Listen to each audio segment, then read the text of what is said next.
नमस्कार, स्वागत है आपका। आप देख रहे हैं द न्यूज और द न्यूज के सभी दर्शकों को गणतंत्र दिवस की हार्दिक शुभकामनाएं। आपको बता दें कि प्रधानमंत्री नरेंद्र मोदी और फ्रांस के राष्ट्रपति इमैनुएल मैक्रों गुरुवार को जयपुर में मिले और जिस तरीके से उनकी दोस्ती की जो तस्वीरें इस वक्त सोशल मीडिया पर शेयर की जा रही है, इसकी जमकर तारीफ भी हो रही है। आपको बता दें कि इस दौरान प्रधानमंत्री नरेंद्र मोदी ने फ्रांस के राष्ट्रपति इमैनुएल मैक्रों को एक राम मंदिर का रेप्लिका भी भेंट किया है। बता दें कि जैसे ही फ्रांस के राष्ट्रपति ने ये गिफ्ट देखा, उन्होंने तुरंत कहा कि अब तो मुझे अयोध्या जाना होगा। आपको बता दें कि 22 जनवरी को ही अयोध्या में रामलला का प्राण प्रतिष्ठा हुआ और मंदिर का भव्य उद्घाटन हुआ है। न सिर्फ देश भर के तमाम जो श्रद्धालु हैं वो मंदिर का रुख कर रहे हैं और अब तक लाखों की तादाद में दर्शकों ने मंदिर में दर्शन कर लिया है, बल्कि अब ये इच्छा जाहिर करते हुए खुद फ्रांस के राष्ट्रपति इमैनुएल मैक्रों भी नजर आ रहे हैं।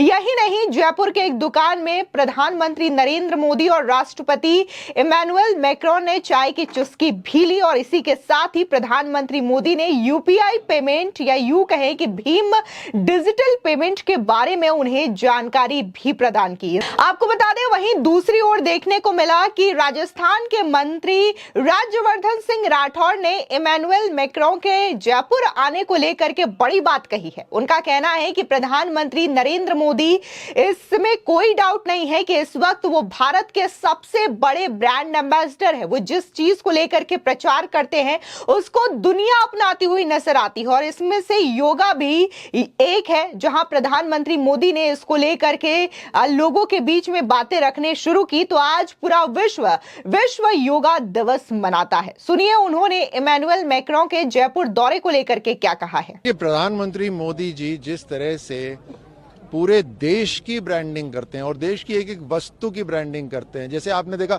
वोकल फॉर लोकल, जो लोकल बनता है उसको दुनिया तक लेके जाना, उसकी भारत को आत्मनिर्भर बना देना।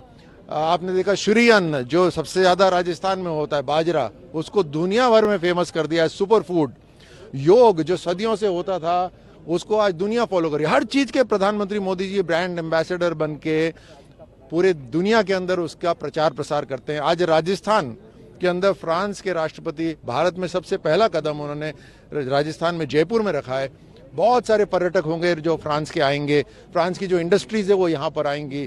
प्रधानमंत्री मोदी जी को हम हृदय तल से धन्यवाद देते हैं कि बिना किसी लागत के उन्होंने पूरे राजस्थान और जयपुर की जो जिस तरह से प्रचार करा है, हम उनको धन्यवाद देते हैं इस बात के लिए। आपको बता दें कि प्रधानमंत्री नरेंद्र मोदी और फ्रांस के राष्ट्रपति इमैनुएल मैक्रों ने गुरुवार को जयपुर में एक भव्य रोड शो किया। ये रोड शो जंतर मंतर से शुरू हुआ और सांगानेरी गेट तक चला। बता दें कि इस दौरान रोड शो देखने को लोगों का हुजूम उमड़ पड़ा। लोगों ने पीएम मोदी और मैक्रों के ऊपर फूल भी बरसाए। प्रधानमंत्री नरेंद्र मोदी ने गणतंत्र दिवस के मुख्य अतिथि मैक्रों को राम मंदिर का मॉडल गिफ्ट किया और एक दुकान पर मसाला चाय भी पिलाई।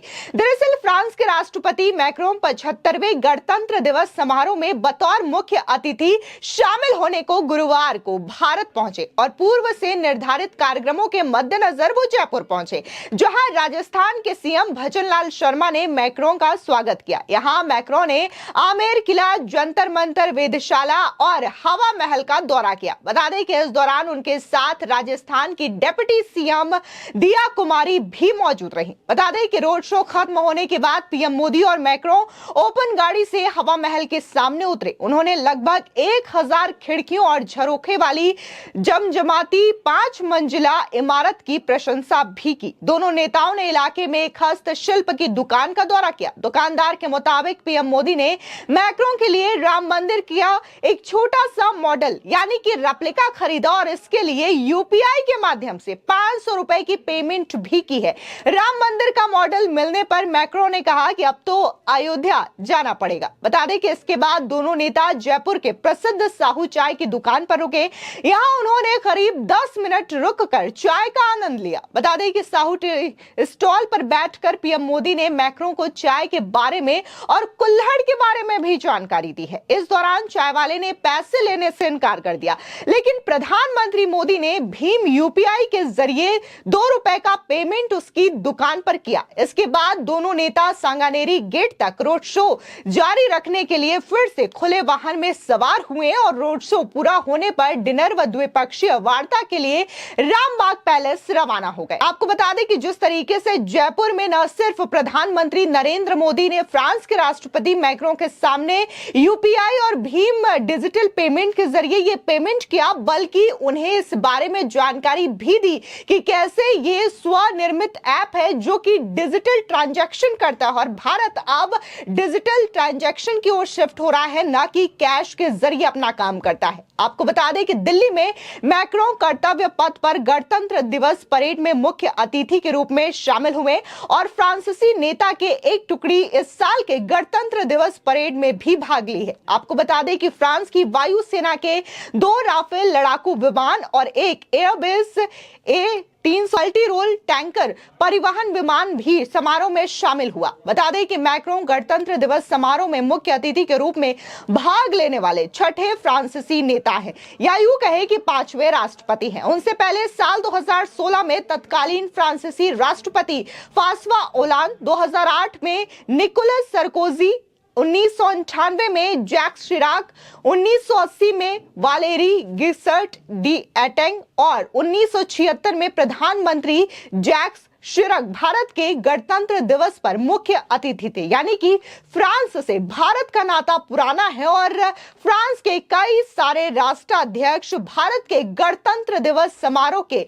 मुख्य अतिथि के रूप में आमंत्रण स्वीकार कर चुके हैं। अब ऐसे में आपके जहन में यह भी सवाल उठ रहा होगा यूपीआई ट्रांजैक्शन को लेकर के कि आखिर यूपीआई ट्रांजैक्शन के बदौलत भारत ने क्या नया रिकॉर्ड सेट किया है, जिसकी अब गवाही करते हुए या यूं कहें कि ब्रांडिंग करते हुए प्रधानमंत्री नरेंद्र मोदी नजर आ रहे हैं। आपको बता दें कि यूनिफाइड पेमेंट इंटरफेस यानी कि यूपीआई ने दिसंबर 2023 में 1202 करोड़ रुपए ट्रांजैक्शन का नया रिकॉर्ड बनाया है और इस दौरान लोगों ने 18,22,949 करोड़ रुपए के ट्रांजैक्शन किए हैं।